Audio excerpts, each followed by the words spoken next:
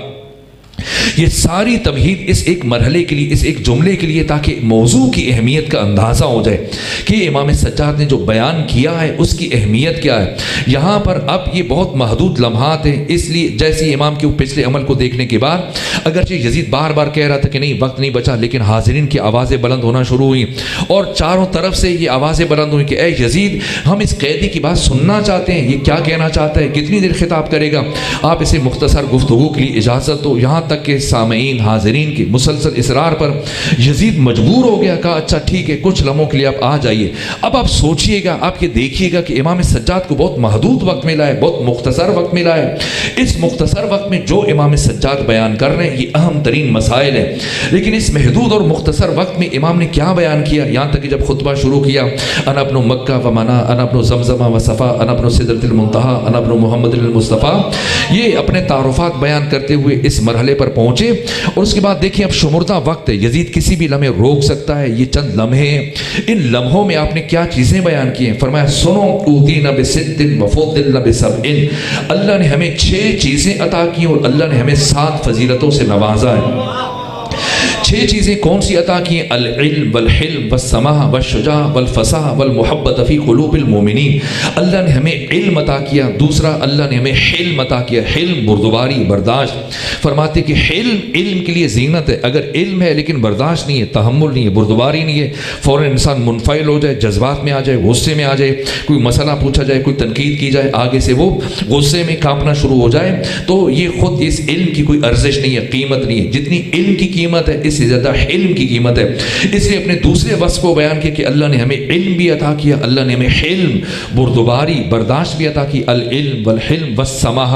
سماح اس کی وضاحت میں کر چکا، سماح کا مطلب ہے بزرگواری، چشم پوشی، یعنی جانتے ہوئے انجان بن جانا، اگر کسی کی غلطی دیکھیں کوتاہی دیکھیں تو انسان غض بصر کر اس کی حکمت کیا، اس کا فلسفہ کیا، اس کے بیان کا وقت نہیں ہے۔ السماح والشجاع والفصاح والمحبت فی قلوب المؤمنین، مومنین کے دلوں میں۔ اس کے بعد اپنی 7 فضیلتیں بیان کی،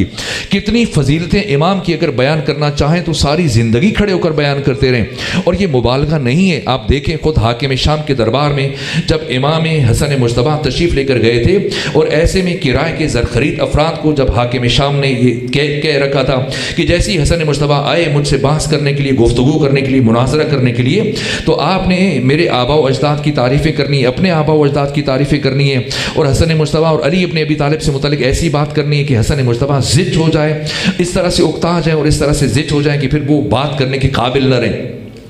تو جیسے یہ تمام افراد جب امام حسن مجتبیٰ گئے تو جیسے ہی بیٹھے کئی گھنٹے مسلسل، پہلے ایک کھڑا ہوا کہنے لگا میرے باپ کے پاس اتنی جگہ تھی، زمین تھی، جائیداد تھی، نوکر چاکر، مال مویشی، یہ سب کچھ تھا۔ حسن کا باپ علی تو بہت بیچارہ انسان تھا، جس طرح سے معمولی خوراک کھاتا تھا، معمولی لباس پہنتا تھا، جو کی روٹی کھاتا تھا، فقیروں کے درمیان بیٹھ کر گفتگو کرتا تھا، اس طرح سے ان کے بیچ میں فیصلے کیا کرتا تھا، پھر دوسرا اٹھا، تیسرا، چوتھا، پانچواں، میرے باپ کے پاس اتنے غلام، اتنی کنیزیں، اتنے نوکر چاکر، اتنے مال مویشی، یہ سارے بولتے رہے، پھر مولا متقیان سے متعلق ناشائستہ الفاظ استعمال کرتے رہے، اور یہ کافی دیر یہ بولنے کے بعد جیسے ہی بیٹھے، اب حاکم شام خوش تھا کہ امام حسن مجتبیٰ اتنی باتیں سننے کے بعد شاید کچھ کہنے کے لائق نہ رہے ہوں، لیکن جیسے ہی سب بیٹھے ایک مرتبہ امام حسن مجتبیٰ نے حاکم شام کی طرف رخ کیا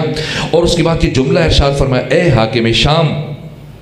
اتفتخر ہؤلاء علی بالآباء والاجداد، تو ان افراد کے ذریعے سے حسن مجتبیٰ سے آباء و اجداد کے اعتبار سے فخر و فروشی کرنا چاہتے ہیں؟ سن اے حاکم شام، پہلے میں حسن مجتبیٰ تمہارے دربار میں کھڑے ہو کر اپنے بابا علی سے لے کر جناب آدم تک، اپنی ماں فاطمہ سے لے کر جناب حوا تک، اپنے تمام آباء و اجداد اور اپنی ساری ماؤں کا کردار تمہارے اس دربار میں بھری بس میں علنی طور پر بیان کرتا ہوں۔ پھر آ کر ان سے کہو کہ باری باری آ کر یہ سب اپنی اپنی ماؤں کا کردار میرے کان میں بیان کر دیں،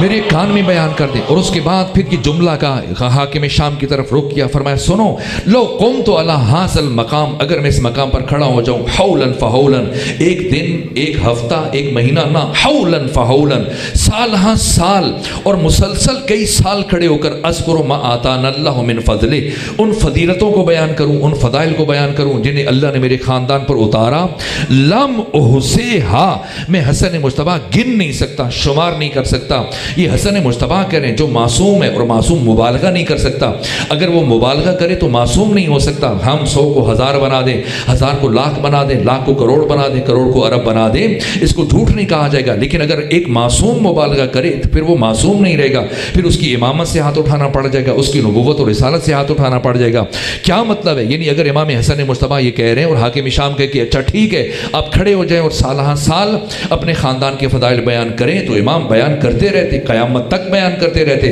اس کا مطلب یہ کہ معصومین علیہ السلام کے فضائل لا متناہی ہیں، لا محدود ہیں، جنہیں گنا نہیں جا سکتا، جنہیں شمار نہیں کیا جا سکتا۔ اگر یہ بات میں پہنچا سکا تو پھر وزن کیجیے گا، امام علی زین العابدین اتنا مختصر وقت ہے، اتنا محدود وقت ہے، اپنے لا محدود فضائل میں سے صرف 7 کا انتخاب کیا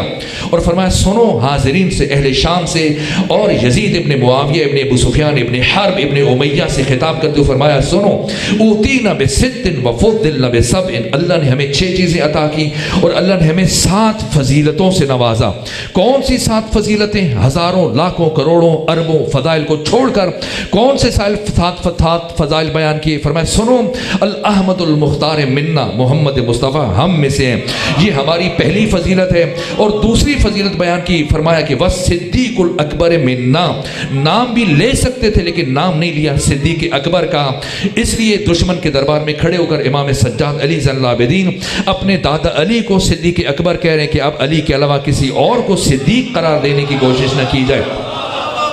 والصدیق الاکبر منا، اور تیسری شخصیت کا جو نام لیا، واسد اللہ واسد الرسول ہی، جناب حمزہ سید الشہداء، اللہ کا شیر اور اس کے رسول کا شیر ہم میں سے۔ اب سمجھنا ہے وہ شخصیت جس پر پیغمبر گرامی اسلام فخر کریں، جس کے اوپر مولا متقیان فخر کریں، امام حسن مجتبیٰ دشمن کے دربار میں فخر کریں، سید الشہداء کربلا میں مسلسل جس شخصیت کا ذکر کریں، اور امام علی زین العابدین جس شخصیت کی عظمت اور فضیلت کو بیان کریں دشمن کے دربار میں۔ یہ جناب حمزہ کے جناب سیدہ زہرا کی سیرت میں نے پڑھا ہے کہ آپ اپنی زندگی میں ہر دوسرے دن جنگ احد کے بعد 3 ہجری میں 3 ہجری کو جنگ احد ہوئی ہے، 15 شوال کو جناب حمزہ کی شہادت ہوئی ہے۔ آپ 3 ہجری سے لے کر 11 ہجری تک دیکھیں، مسلسل ان تمام سالوں میں میں نے سیدہ کی سیرت میں پڑھا کہ آپ ہر روز بلا ناغا یعنی ہر دوسرے روز آپ جایا کرتی تھیں، زندگی بھر 8 سال مسلسل آپ کا معمول رہا کہ آپ اپنے گھر سے جناب حمزہ کی قبر کی زیارت کے لیے جاتی تھی۔ آپ کربلا جاتے ہیں، سید الشہداء کی کربلا کی خاک سے بنی ہوئی خاک شفا لے کے آتے ہیں، تسبیح لے کے آتے ہیں، اور جناب سیدہ زہرا سلام اللہ علیہا نے جو اپنی تسبیح، یہ تسبیح فاطمہ کہاں سے تیار ہوئی تھی؟ جناب حمزہ سید الشہداء کی قبر کی مٹی سے یہ تسبیح تیار کی تھی۔ یہ شرف ہے۔ اور پھر جناب ختمی مرتبہ کی شہادت کے بعد جناب سیدہ زہرا ہر روز پہلے ہر دوسرے دن جایا کرتی تھی، اور ختمی مرتبہ کی رحلت کے بعد ہر دن اس حالت میں، زخمی حالت میں، ناقہ پر سوار ہو کر کہیں اور جانے کے بجائے جناب حمزہ کی قبر پر جایا کرتی تھی اور فریاد کرتی تھی کہ اے کاش آج آپ موجود ہوتے تو دشمن کو یہ جرت اور یہ گستاخی نہ ہوئی ہوتی۔ خود مولا متقیان نے جناب عباس بن عبد المطلب اپنے چچا اور اپنے بھائی بھائی عقیل، ہر دو کو خطاب کرتے ہوئے کہا کہ آپ ہیں، آپ کی کمزوری سبب بنی ہے کہ دشمن نے ہم سے ہمارا حق چھینا۔ اگر میرے چچا جناب حمزہ موجود ہوتے اور میرے بھائی جناب جعفر موجود ہوتے تو ہرگز اہل ثقیفہ میں جرت نہیں تھی کہ وہ ہم اہل بیت سے ہمارا حق چھین سکتے تھے۔ یہ جناب حمزہ ہیں کہ جن کی قبر پر سیدہ بعد از ریلت ختمی مرتبہ ہر روز جایا کرتی تھی، اور جہاں پر محبوب ابن لبیب کے ساتھ بی بی کا وہ تفصیلی مکالمہ جو مورخین نے اور اہل سنت محدثین نے بیان کیا ہے، وہ اسی مقام پر جناب حمزہ کی قبر کے پاس بیٹھی ہوتی ہیں جناب سیدہ، اور اتنا گریہ کیا کرتی تھی جناب سیدہ جناب حمزہ کی قبر پر جا کر کہ جناب حمزہ کی قبر کی مٹی گیلی ہو جایا کرتی تھی۔ یہ جناب حمزہ کا شرف کے ختمی مرتبہ نے مسلسل رونے والی جو خواتین، جو انصار، یہ 70 شہید تھے شہدائے بدر، جب ان کے اوپر گریے کی آوازیں مدینے کی گلیوں سے بلند ہو رہی تھی تو ختمی مرتبہ جناب حمزہ کو یاد کر کے گریہ کر رہے تھے اور کہتے تھے اے کاش کوئی میرے چچا حمزہ پر آنسو بہائے۔ یہاں تک کہ پھر انصار جمع ہوئے، اپنی خواتین کو جمع کیا اور سب نے مل کر جناب حمزہ کے لیے گریہ کیا، اور اس کے بعد پھر مدینہ میں یہ رسم چلی کہ اس سے پہلے کہ اپنے کسی مرحوم کے اوپر کسی مرنے والے پر آنسو بہائیں، جناب حمزہ کی یاد میں۔ جناب حمزہ وہ شخصیت ہیں کہ جن کی قبر پر، جن کی جنازے پر ختمی مرتبہ نے 70 مرتبہ نماز جنازہ ادا کی ہے۔ باقی جتنے بھی شہدائے بدر ہیں ایک کم 70، ان کی میتوں پر ختمی مرتبہ نے صرف ایک مرتبہ نماز جنازہ پڑھی ہے، لیکن جناب حمزہ کی میت پر جناب ختمی مرتبہ نے 70 مرتبہ نماز جنازہ ادا کی، اور جنازے کے دوران بھی ختمی مرتبہ اتنا گریہ کر رہے تھے کہ ختمی مرتبہ کی داڑھی اس طرح سے آنسو سے بھیگ جاتی تھی، اور پھر کبھی زمین پر بیٹھتے تھے۔ اس ترتیب سے بہت مشکل مرحلہ، یہاں تک کہ جب جناب حمزہ کی شہادت ہوئی اور خود آپ کی شہادت کے 40 سال گزرنے کے بعد، کچھ باتیں میں نے پچھلی مجلس میں عرض کی، یہ چند باتیں میں ابھی آپ کی خدمت میں عرض کر رہا ہوں۔ جناب حضرت جابر بن عبداللہ انصاری قبر امام حسین کے پہلے زائر، وہ شخصیت کی حدیث کے ساتھ جن کے ذریعے سے ہم تک پہنچی ہے، یہ جابر بن عبداللہ انصاری کہتے ہیں کہ میں عینی شاہد ہوں جب حاکم شام احد کے مقام پر، اس مقام پر ایک چشمہ کھدوا رہا تھا، اور ایسے میں جناب حمزہ کی قبر کے قریب کسی کی کدال لگی ہے اور ان کا پاؤں زخمی ہوا، خون جاری ہوا، یہاں تک کہ پھر آپ کی قبر کو کھودا گیا، اور 40 سال گزرنے کے بعد جب جناب حمزہ کی قبر کو کھودا گیا تو آپ کا چہرہ اسی طرح سے تر و تازہ تھا اور آپ کی پیشانی سے نور مترشح تھا۔ یہ جناب حمزہ، یہ آپ کا شرف، یہ آپ کا مقام کہ قدم قدم پر ساری زندگی ختمی مرتبہ کی نصرت کی، مدد کی، حمایت کی، تائید کی، یہاں تک کہ وہ واقعہ اہم تھا، اس کو میں نے عرض کیا تھا، اس کو تکرارن بیان کر رہا ہوں اہمیت کے مد نظر۔ کب آپ نے اپنے اسلام کا اظہار کیا، ورنہ ختمی مرتبہ کی شخصیت سے متاثر تھے، اتنے قریب تھے کہ شروع دن سے آپ، میں نے پہلے بھی عرض کیا، جس زمانے میں بڑے بڑے افراد بتوں کے سامنے اپنے سجدے، اپنی پیشانیوں کو سجدہ ریز کر رہے تھے، جناب حمزہ وہ شخصیت کہ نہ جنہیں بچپنے میں، نہ جوانی میں، نہ لڑکپن میں ایک مرتبہ بھی کسی بت کے سامنے جھکتے ہوئے کسی نے نہیں دیکھا۔ روز اول سے یہ وہ شخصیت ہیں جو حامل ایمان تھے، یہاں تک کہ اپنے ایمان کا اظہار کب کیا، آپ جب شکار کے لیے گئے تھے، ہر روز آپ کا شوق تھا، آپ جاتے تھے اور جا کر جب ہرن وغیرہ شکار کرتے تھے خود ختمی مرتبہ کے لیے، کبھی خود پکاتے تھے، خود پکا کر ختمی مرتبہ کو کھلاتے تھے، کبھی یہ ہرن ختمی مرتبہ کو ہدیہ کرتے تھے، اور پھر جب شکار سے پلٹتے تھے اپنا شکار وہی خانہ کعبہ کے پاس رکھتے، اور آپ کا یہ معمول تھا، اللہ کے گھر کے ساتھ آپ کی عجیب محبت تھی کہ وہی اللہ کے گھر کا خانہ کعبہ کا طواف کرتے، پھر وہاں سے گھر جایا کرتے تھے۔ اور ایک مرتبہ جب آپ طواف کر رہے تھے، اسی اسنا میں کسی نے آپ کو بتایا کہ آپ تو یہاں پر طواف کر رہے ہیں اور شکار میں مصروف رہے تھے، لیکن آپ کے بھتیجے محمد مصطفیٰ کی گستاخی کی، ابو لہب نے توہین کی اور وہ لوگوں کے سامنے بھری بس میں ان کی توہین کی، کردار کشی کی، انہیں گالیاں دی، جس کے بعد آپ کے بھتیجے محمد مصطفیٰ کو روتے ہوئے دیکھا گیا۔ یہ سننا تھا کہ وہیں سے چلے جناب حمزہ اکیلے، اور جب پہنچے تو اپنے قبیلے کے 10-20 افراد کے درمیان ابو جہل بیٹھا تھا، اس کا بیٹا جو خود سورما تھا، جنگ خندق، جنگ احزاب میں جو 7 افراد خندق عبور کر کے آئے تھے، جس طرح سے عمرو بن عبد الواد ہے، حاصل بن عمرو بن عبد الواد ہے، منبع بن عثمان ہے، اسی طرح سے عبداللہ بن نوفل ہے، حبیرہ ابن ام وہب ہے، زرار بن خطاب فہری ہے، اسی طرح سے ان میں سے جو 7واں فرد تھا اکرمہ بن ابی جہل، جو اتنی بڑی خندق کو عبور کر کے آیا تھا۔ اس کا مطلب کیا ہے، یعنی 10,000 کے لشکر میں سے 7 افراد اگر خندق کو عبور کر کے آ رہے ہیں اتنے شدید محاصرے کے باوجود، اس کا مطلب ہے قوت قلب رکھتے تھے، شجاعت بہادر تھے۔ اکرمہ بن ابو جہل، ابو جہل کا بیٹا پاس بیٹھا ہے، ابو جہل کے باقی افراد، اس کے قبیلے کے افراد 10-20 افراد، ان سب کے بیچ میں بیٹھ کر ہنس رہا تھا، مسکرا رہا تھا، آج میں نے محمد کو نعوذ باللہ اس طرح سے رسوا کر دیا، آج میں نے اس طرح سے، اب وہ یہ ہوگا وہ ہوگا۔ ایسے میں جناب حمزہ بن عبد المطلب پہنچے، پورے جلال کے عالم میں پہنچ کر آگے بڑھ کر اپنی کمان سے اس کے سر کے اوپر ضربیں مارنا شروع کی۔ یہاں تک کہ جناب حمزہ نے ابو جہل کا سر شگافتہ کیا، اس کا چہرہ لہو لہان ہو گیا، اور پھر سب کے درمیان سب کی موجودگی میں اتنی ہیبت تھی، اتنا روب تھا، اتنا دبدبا تھا، اتنا جلال تھا کہ کسی میں جرت نہیں تھی کہ آگے بڑھ کر جناب حمزہ کے راستے میں رکاوٹ بنے۔ ایسے میں حمزہ سید الشہداء نے ابو جہل کو پاؤں سے پکڑا اور گھسیٹتے ہوئے پوری گلیوں میں سے تنہا ان سینکڑوں افراد کے درمیان میں سے گھسیٹتے ہوئے ابو جہل کو آ کر ختمی مرتبت کے سامنے گرایا اور کہا کہ اگر آپ اجازت دیں تو میں ابھی اس شقی کا سر اس کے تن سے جدا کر دوں۔ یہ حمزہ سید الشہداء ہیں جن پر ختمی مرتبہ فخر کریں، جنگ بدر میں شجاعت کے عظیم کارنامے دکھائے۔ جنگ بدر میں مولا متقیان علی ابن ابی طالب علیہ آلاف طیبۃ و ثنا کے بعد 36 دشمنوں کو مولا متقیان نے فنار کیا تھا۔ آپ کے بعد زیادہ بڑی تعداد میں قتل کرنے والے، دشمنوں کو چن چن کر مارنے والے جناب حمزہ ہیں۔ آپ کی یہ شجاعت کے مراحل کبھی اب وقت ملا تو میں بیان کروں گا کہ جنگ بدر میں کس طرح سے عتبہ، عتیبہ، ولید، حنظلہ، ان سب کے افراد میں سے شیبہ کو قتل کرنے والے خود جناب حمزہ تھے۔ اسی طرح سے حنظلہ اس کے قتل میں بھی شامل تھے، مولا متقیان کے ساتھ شامل ہو کر، اور بڑے بڑے صنادید کو چن چن کر، ایسا نہیں جس طرح سے مولا متقیان ہر ایک پر تلوار نہیں اٹھاتے تھے، اسی طرح سے جناب حمزہ بھی ہر ایک پر تلوار نہیں اٹھاتے تھے، چن چن کر خواص کو اس طرح سے آپ کے ان کے مقابلے میں جایا کرتے تھے۔ اسی لیے آپ سے متعلق سوخت دشمنی تھی، یہاں تک کہ جب آئے اور پورا جنگ بدر کی ناکامی کے بعد ایک مرتبہ ابو سفیان پورے ان کے گھروں میں، چونکہ ابو جہل مر چکا تھا، پورے مکہ کی اب سرداری ابو سفیان کے پاس تھی، اور اس نے سارے عرصے میں سر میں تیل نہیں لگایا، سوگ منایا گیا، یہاں تک کہ پھر برابر تیاری کی گئی اور 3000 افراد جنگ احد میں اس کے ہمراہ آئے پوری تیاری کے ساتھ۔ مسلمانوں کے پاس صرف 2 گھوڑے تھے، ان کے پاس 700 گھوڑے تھے، اور اسی ترتیب کے ساتھ ان کے ساتھ بڑی تعداد میں اونٹ تھے، اور لاہو لشکر آمادہ تیار ہو کر ختمی مرتبات کے ساتھ صرف 1000 کا لشکر تھا۔ اس میں سے بھی عبداللہ ابن ابی وہ کہہ رہا تھا کہ نہ، ہم مدینہ کے اندر رہ کر جنگ کریں، اس لیے کہ اتنی بڑی لشکر کا ہم مقابلہ نہیں کر سکتے، اور جب ختمی مرتبات نے فرمایا کہ نہیں، ہم باہر جا کر جنگ کریں گے، یہاں پر اس طرح سے دشمن کا حوصلہ بڑھ جائے گا کہ شاید مسلمان ڈر گئے، اس لیے مدینہ کے اندر رہ کر جنگ کرنا چاہ رہے ہیں، تو عبداللہ ابن ابی کو یہ کہہ کر یہ موقع مل گیا پیچھے ہٹنے کا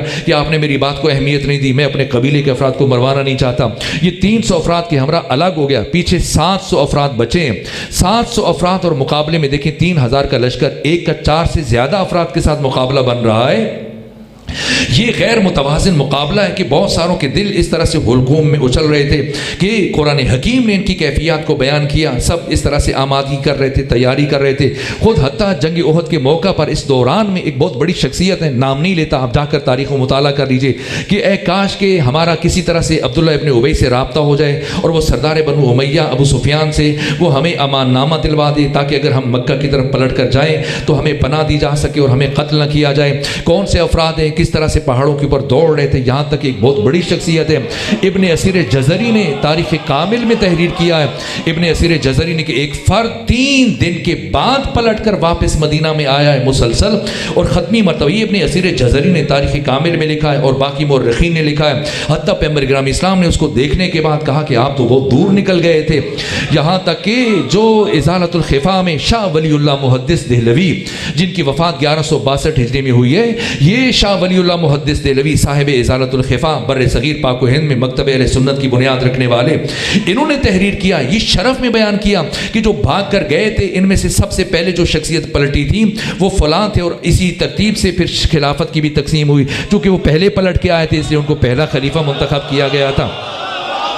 جنگ احد میں جن شخصیات نے شجاعت کے عظیم کارنامے دکھائے، یا علی ابن ابی طالب ہے، اور دوسری عظیم الشان شخصیت تمام صحابہ کرام کے درمیان میں سے جناب حمزہ سید الشہداء یوں ختمی مرتبت کا دفاع کر رہے تھے کہ کوئی دشمن، کوئی کافر آپ کے نزدیک پہنچنے میں کامیاب نہ ہو جائے۔ اس مرحلے میں جناب حمزہ سید الشہداء کی شہادت ہوتی ہے۔ آپ کی شخصیت کے دیگر پہلو، آپ کا علم، آپ کی معرفت، جود و عطا، باقی صفات کسی اور موقع پر عرض کروں گا، بس چونکہ وقت ختم ہو رہا ہے اسی جملے پر رک کر یہ جناب حمزہ کے ایک تو جبیر عبداللہ بن مطعم نے یہ کہا اپنے غواشی سے، اور دوسری ایک خاتون ہے یہ سردار بنو امیہ، یہ صخر جس کی کنیت ابو سفیان ہے، اس کی بیوی نے لالچ دی کہ آپ کو انعام دیا جائے گا، آپ کو آزاد کر دیا جائے گا۔ اسے مامور کیا گیا، اسے مطالبہ کیا گیا کہ پیغمبر اسلام، دوسرے علی، تیسرے حمزہ، ان 3 کا سر چاہیے کہ ختمی مرتبہ تک پہنچنا مشکل ہے، اور علی اتنے چوکنا ہو کر لڑتے ہیں